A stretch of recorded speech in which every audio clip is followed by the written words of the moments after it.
This is Paul Catalina's Top 5 at 5:55. Brought to you by Slapsticks Comedy Club. Oh, the doors open this week at Slapsticks Comedy Club. Get your tickets, slapstickscomedy.com. I will be hosting Saturday, July 10th. I'll be hosting stand-up at 9. I'll also be doing the improv show at 7. That's 2 different shows. But go to slapstickscomedy.com for that, for your tickets and for information on upcoming shows. All right, top 5 young Cowboys to watch as training camp comes up. And I'm not saying these guys are going to be good or whatever. I'm just curious about these guys and how they pan out. Some of them might be on the roster bubble. Like this one, number 5, Rico Dowdle.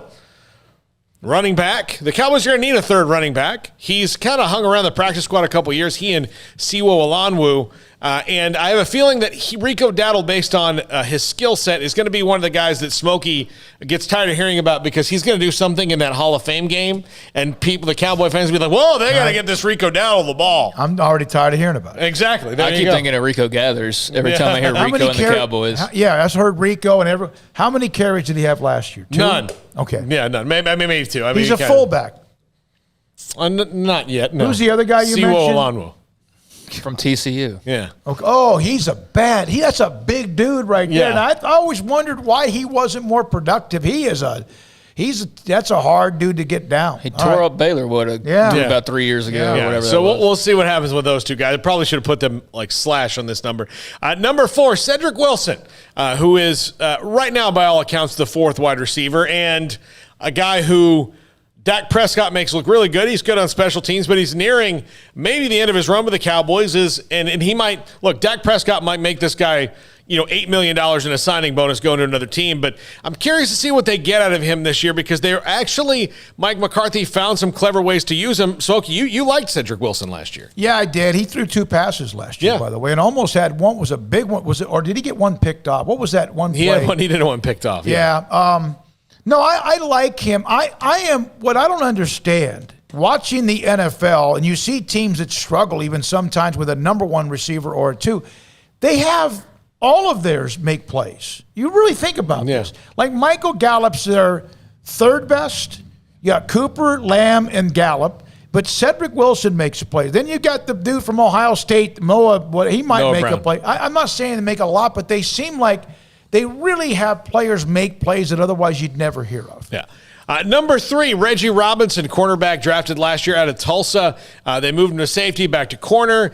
I would say he might be one of those guys who's a 3rd-round pick who's on the bubble even in his 2nd season. But he's a big, tall guy, and that fits what Dan Quinn likes.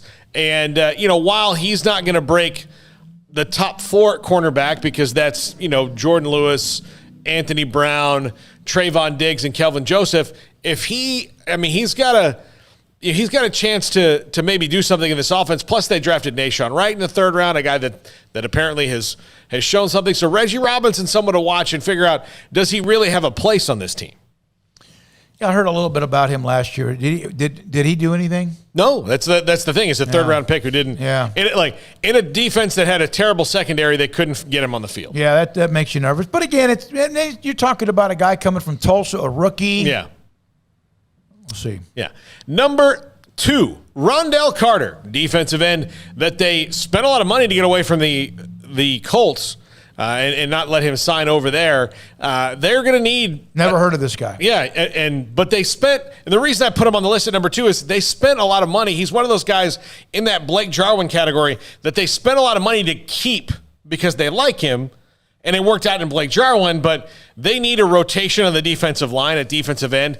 I don't know who that's necessarily going to be, and the next one we talk about is in that discussion because I know that Randy Gregory and DeMarcus Lawrence will be the starters, but after that, who's in the rotation at defensive end that can really make noise? And this is someone they spent a lot of money. You keep saying that. What money? I mean, how much money? Like $100 million, $12 million? No, I say a lot of money. A lot of money to keep a guy off a practice squad. Like you have $1 million to keep him. All right. And he got $1 million for $750,000 when usually you still let a guy to go to practice squad. Okay. Like they did with Blake Jarwin a few years ago to keep him off the Eagles, and that's paid off for Blake Jarwin for sure. And obviously paid off for Ronald Carter because he got the money. Yeah. And number 1, last year, I believe, 4th round pick, Bradley Anai, who was Washington? No, BYU. Brigham Young. Okay. BYU. I knew it was a school, no, Northwest. Yeah. I saw him play at a college game. He was dominant one game. Yeah, and he's in that. He's probably going to be in that defensive end rotation. And can he be one of those guys that like he's kind of similar size to Bruce Irvin, who did well in that Seahawks defense with Dan Quinn? So can Bradley and I be that third pass rusher that really gives them something off the edge? Yeah, I guess so. I mean, well, that's very interesting. So if one of those 5 hits, like, becomes productive, is that a good list? I would think so, yeah. Is that what you're expecting? Because one 3 of them may not make the roster. But Robinson, okay, you have a 3rd-round pick on him. Yeah, he's got to develop. He's not develop. He's got to play, right? Yeah. If you spend a 3rd-round pick, he's in year 2. But right now he's blocked. I mean, top but 4. blocked by another list of guys who were not very good, or guys who at a position where you've got someone needs to step up. I'm not saying. Yeah, I know some of those guys are pretty good players. Okay, all right. But yeah, so. All right, that TCU running back intrigues me. Yeah, I mean, he was a good player at TCU, but Is he too big, too lumbery? He intrigued me at the college game. Okay.